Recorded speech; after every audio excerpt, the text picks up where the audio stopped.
All right, so welcome again to Military Guna TV, and I am not at home as you can see. All right, so first we're gonna start off with the Waterhouse. Well, that is what we're here for, but I want to ask the question most definitely.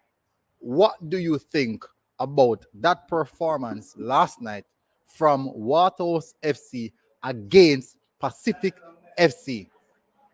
Go into the comment section. Tell me what you think about that game, that performance specifically. What do you think about the performance?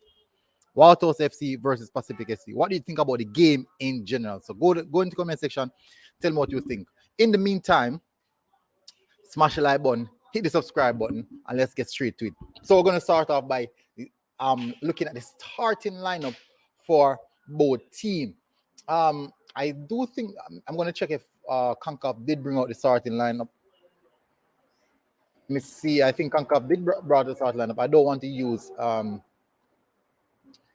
don't necessarily want to use the one that I see on the website. So I'm going to go with the Concacaf one. Good. So these are the two starting lineups that the teams, both teams. Let me see if I can bring it up now. These are the two starting lineups that the team started off the game with. There it is. As you can see, for Waterhouse, they have Kemar Foster, Javan James, Shaquille Bradford, Denara Thomas, Damian Binns, Elvis Wilson, Ramon Owell, Deborah Gay, David Edwards, Malik Cockins, Keity Simpson. And on the bench, they had Panton Dunkley, Ilton, Leslie, Blake, Walker, and Messam. So that is a team that Waterhouse pulled out to face against Pacific FC. Not necessarily, I really don't know most of these players are from Pacific FC. So even if I should, so I'm going to run through them. So in goal, they have Callum Irvin, they have George, well, won't try to pronounce that name, Gianni Dos Santos, Alejandro Diaz, Marcos Bustos, Josh Hurd, Kunel Dada Luke, Jamar Dixon, Thomas, Manuel Apracasillo, and Amir Didic for Pacific FC. So both teams, I strongly believe, for me, I was at the game. I was doing media coverage at the game, actually. And I do believe that it was very much a performance by a strong performance by a Waterhouse team that didn't play any football for the past weeks. Waterhouse hadn't played any football for like 3 weeks versus a team that is playing their league right now. They're second on their table in the Canadian Premier League. They play second on the table in the Canadian Premier League. They have played 3 games in the last 3 weeks. So they are very much consistent in regards to match fitness and match sharpness versus a Waterhouse team that is coming from a 3 weeks break. Premier League finished like at the start of July, but Waterhouse didn't make it that far to the start of July. They actually complete their campaign at the end of June. So for a team of Waterhouse caliber versus a team of Pacific FC, who is second, as I said, in their league, I wanted to keep that in mind, versus a team that haven't played football in a long while, turn up. I do believe that Waterhouse put in a very, very good performance against a team like that. Now, let me break down the game in general.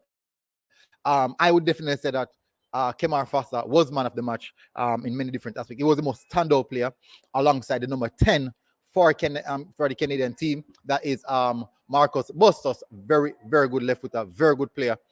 He played some very good football right throughout the game. He was consistent, keeps hold of possession. He was basically the glue inside of the Canadian, the Pacific FC team. Kept it ticking, kept it moving, and it was really amazing to watch. On the other side of it, I do believe that there's other aspects of the football that Waterhouse can tighten up on. They can work on keeping possession of the ball a little bit more. But what I do realize that when Waterhouse have possession of the ball, they are very direct going at goal. Opportunities were created for both teams. None of either teams really take their chances as anyone would want them to. But that's how football is. Now, most of the chances, the major chances that came this side for Pacific FC were like early deliveries, crosses coming in. Nothing point blank. I think there was 2 point blank, which was two beautiful saves from Kemar Foster. I think these two saves were the reason why Kemar Foster would have gotten the Man of the Match award because of how he stand out in saving the team, keeping it Waterhouse in the game. And nonetheless, I do think that Waterhouse should have scored. There was a 1v1. I believe it was for Gray. Deborah Gray got the 1v1 and didn't put it away. And we got Waterhouse breaking behind their defense quite so often and pretty much kind of easy as well. They're 55 dominant figure, but he was quite slow. So I do believe that Shaquille Bradford utilized that wide right area, wide left area, and exploited him in that. So they played. He was one of the players. He didn't play that high. He kind of played in a mid range in their own half to minimize the track and field or the run to and from, because But what I'm saying is, if we have a team as Waterhouse, I remember now, Waterhouse haven't just, I need to reiterate this. Waterhouse didn't play any football, people. They haven't played football for like 2 weeks. And remember, there's some of their starters didn't start. Ricardo Thomas didn't start. Cardell Bembo also didn't start. So you have to also remember that these guys didn't play in the game. So can you imagine if some of these players were also a part of the team, or some of these players were coming off the bench to come into the game? So it's exceptional. I also Kimani Campbell, their regular left back throughout the entirety of the season. Johnny Brown said that this shows that JPL clubs can play against MLS clubs. I put up a fight.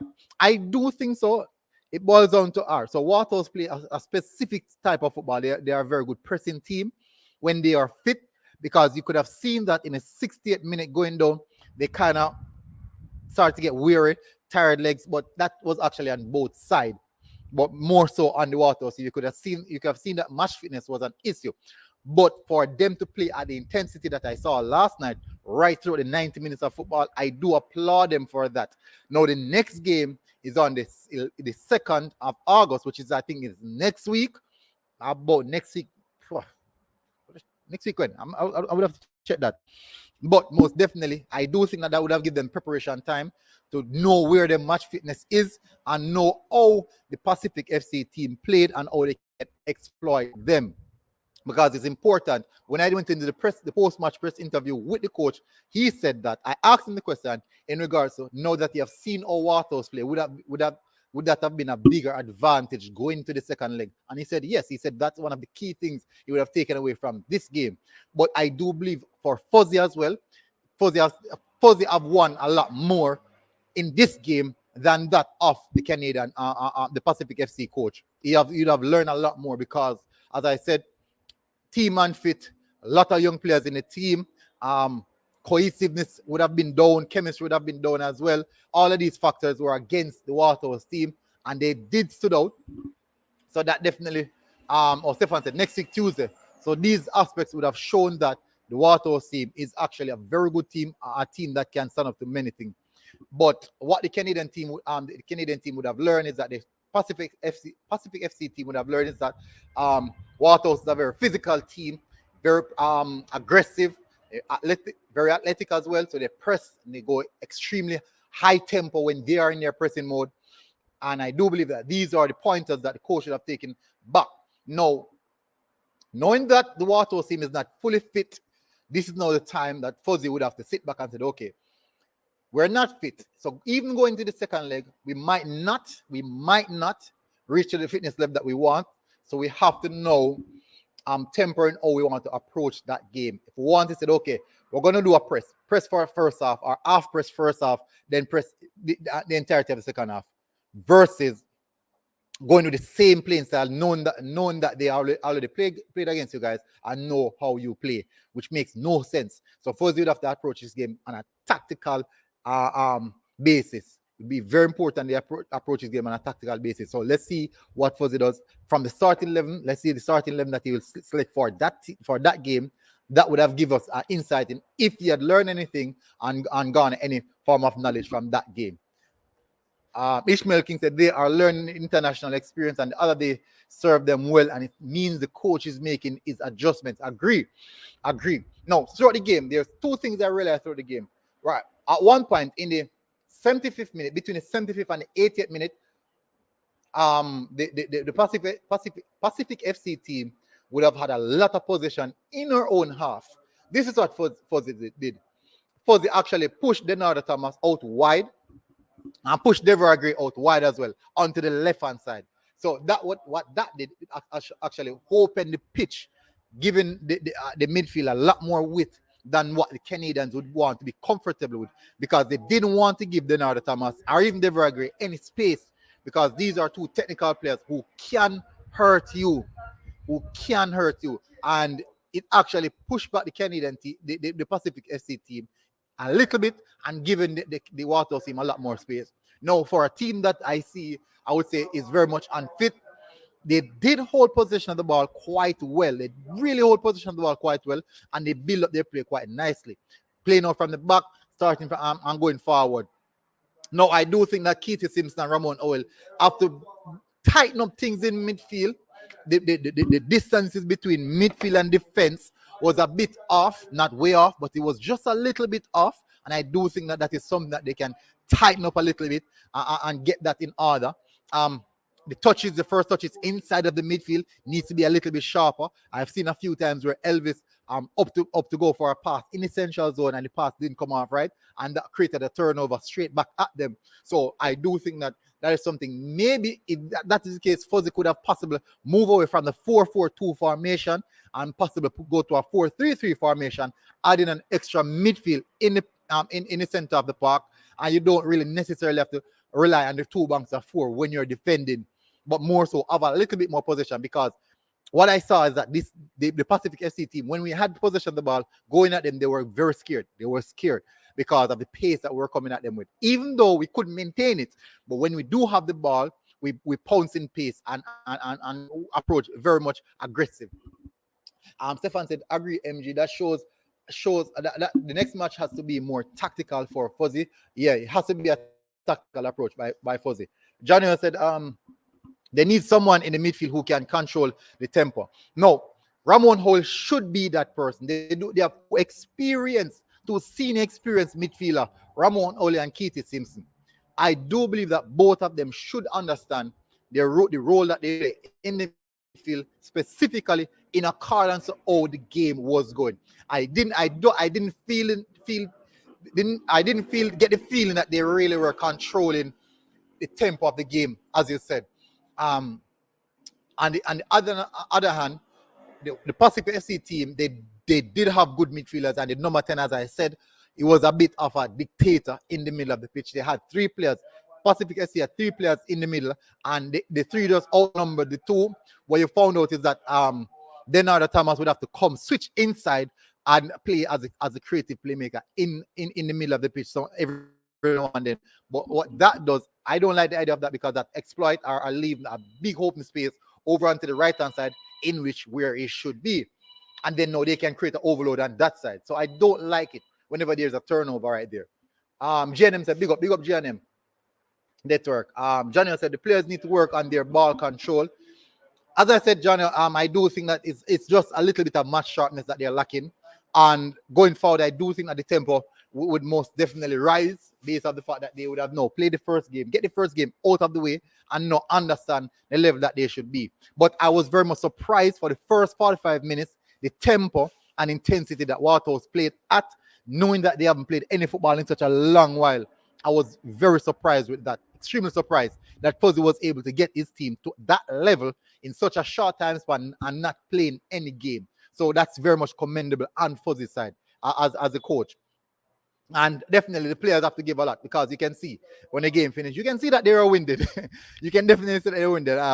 Players trying to catch breath and stuff, but that means that they know where they are and they know what they need to work on going forward.